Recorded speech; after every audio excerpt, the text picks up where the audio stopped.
Hi, I'm Jonathan Morin. I'm the creative director on Watch Dogs, and today I'm here to answer your questions. You think you're untouchable? I'm here to shatter your illusions. Yes, like you can actually invade other players' games, which means that yes, you can invade a friend and hack him. It's going to give you reward, and you can also like have an entire meta game progression tied to that kind of gameplay. PlayStation 4 is a powerful machine, so we really want to exploit what they have to offer. So you can expect, of course, better graphics, those kinds of stuff, but also a more sophisticated simulation, like a wind simulation that creates a coherent like simulation everywhere on the clothing of everybody, the way the water is simulated when you're on a boat, the way it's in relation with the weather, all of that kind of stuff will be a bit more pushed. And of course the density of the simulation and some of its behaviors will be, let's say, improve a little bit and more variety on that front. Yes, you can swim in Watch Dogs. It's mostly focusing on vehicles that are on wheel as well as the boats. Like there's no chopper that you can control in the game. We're focusing on the ground level.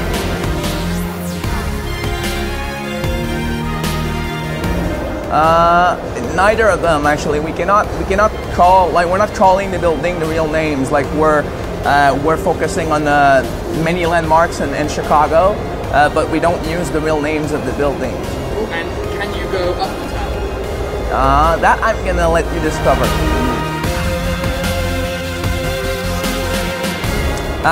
The idea was we definitely recreated, the most we recreated was the Loop District. Like this one is definitely more faithful to the real Chicago. Afterwards, we always took liberties for gameplay's sake to make sure it feels right from a level design standpoint. So it's not a complete replica, it's more our interpretation of the city of Chicago. But there's going to be plenty of deja vus, like for those who've been there, like they'll see exactly where they're supposed to be right now. You need to purchase them with skill point. It's an RPG kind of structure. So you do main mission and side content, and depending on how you play, you can unlock them really quickly, or it takes a bit more time. So we're giving you a few by default, and afterwards you need to work to get them. I never really tried it. Like it never occurred to me that I should try that. I think it's a pretty big city. Like that being said, like it's definitely a huge one. But I guess one of the reasons why I don't know, it's because when I play, I spend a lot of time on a street corner. You know, because of the profiling and all of that. Like you can go at 200 miles per hour and cross the city, but you can also stand still for 20 minutes and you're still playing the game. You're still finding stuff out. Like. So it's very dense as well as very big. That I can say. It's pretty much the same game. I think the one thing that you can consider with the Wii U is the controller.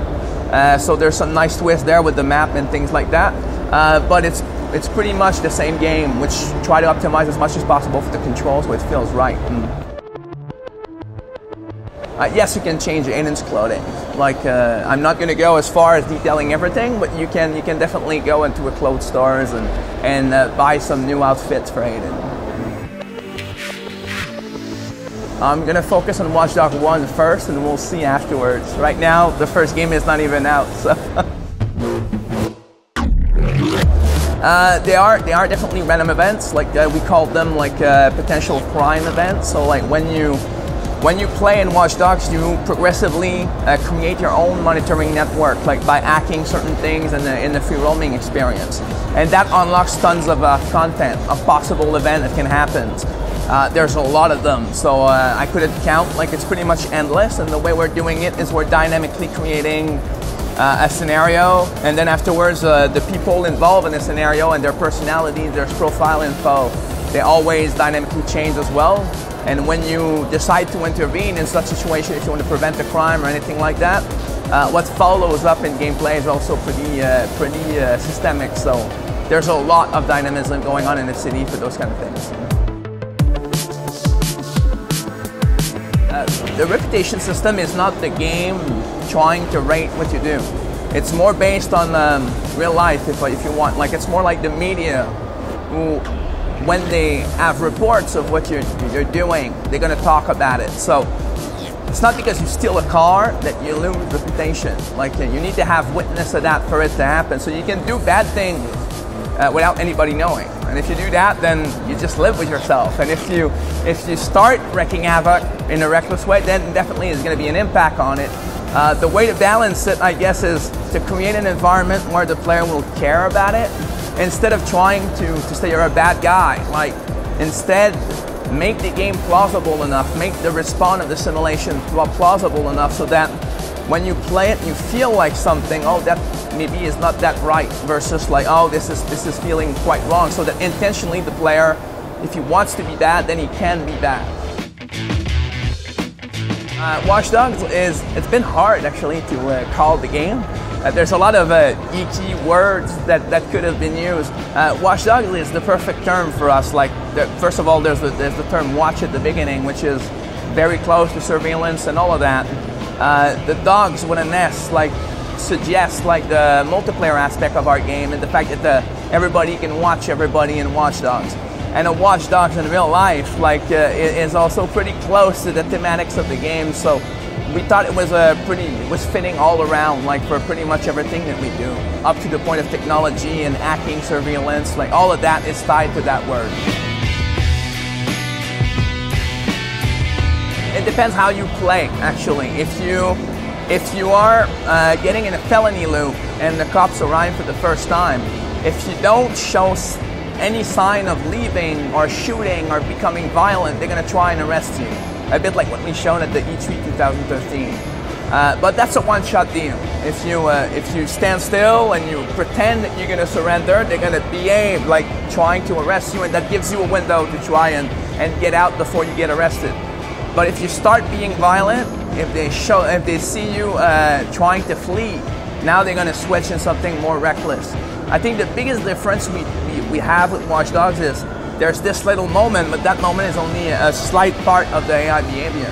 The biggest part is the stealth version. Like, it's when you break line of sight with the cops, they go in search mode, and there's an all realization and a complete set of behaviors on par for that.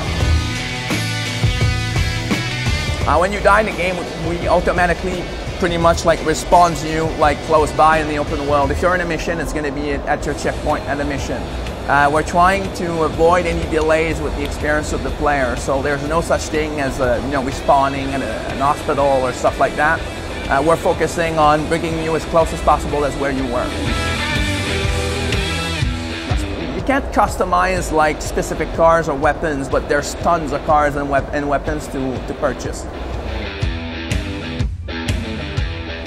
Chicago is a very modern city, both for real, but also in their mentality. Like, it's for people who knows a bit about Chicago, it's a city that constantly reinvents itself through its crisis. Like, it burned down like severely, and then afterwards they made a massive upgrade in architecture variation when they built on top of it. And now it's a very rich place visually because of it. So for us, it made sense to take a city that, from a political standpoint, it would be possible that they would try something like CityOS and see how they can fix the problems of crimes and stuff like that in the city. It's only after we picked it that it became so close to what we're talking about. So it was a nice pick in the end, I guess. It's for the map navigations for now. Like, the tool arrived we didn't know that existed like when we started the game. And I think it's a nice way of using it, especially for a first ride, just to make sure that we don't change the entire control scheme and balance for the main experience. I think that's two questions. First question, I think most of the references are real life, actually. Like, it started with us talking around a beer about Facebook conspiracy and stuff like that, and then ending up realizing we wanted to explore that aspect. So then we just digged in the news and on the web about what's possible to do with a computer and then a phone, and realized there was a shitload of stuff you could do in real life. So that's pretty much the main inspirations for us. As far as Aiden's personality, Aiden is a conflicted man. He's someone who's quite obsessed with surveillance and protection of his family. So you're not going to play a guy who's, overly good or overly bad. He's kind of in the middle ground, a bit like certain TV shows we see, like Breaking Bad, for example. Like I love those shows that now are shying away from the old school United States good and bad syndrome, and now they're going more with a gray area, embracing the fact that every human being sometimes does something bad but have a reason for it, and sometimes are doing something good. So Aiden is a bit more like that. There's no real bond between Twitter and Watch Dogs directly in the game. We wanted to focus on the universe first and not have any external stuff from a social media standpoint. What we wanted to do was more direct gameplay. So for example, that's why we have the companion app. So every time we talked about hyperconnectivity in the game, we acknowledge that, you know, the player has his phone on the table while he's playing the game almost every time. So when he quit the console and grabbed his phone, we wanted him to be able to continue to play or impact the game. No, the phone is magical. It recharges itself, like, for gameplay purposes. So you know, we tried that actually, to go and recharge stuff, and it was not that fun at the end, like, because of the open world and the flexibility of it. So now the phone is kind of like a health system, right? It regens itself over time. I would love to have a phone like that. It would be awesome. So thank you everyone, and for everything on Watch Dogs, just stay tuned on IGN.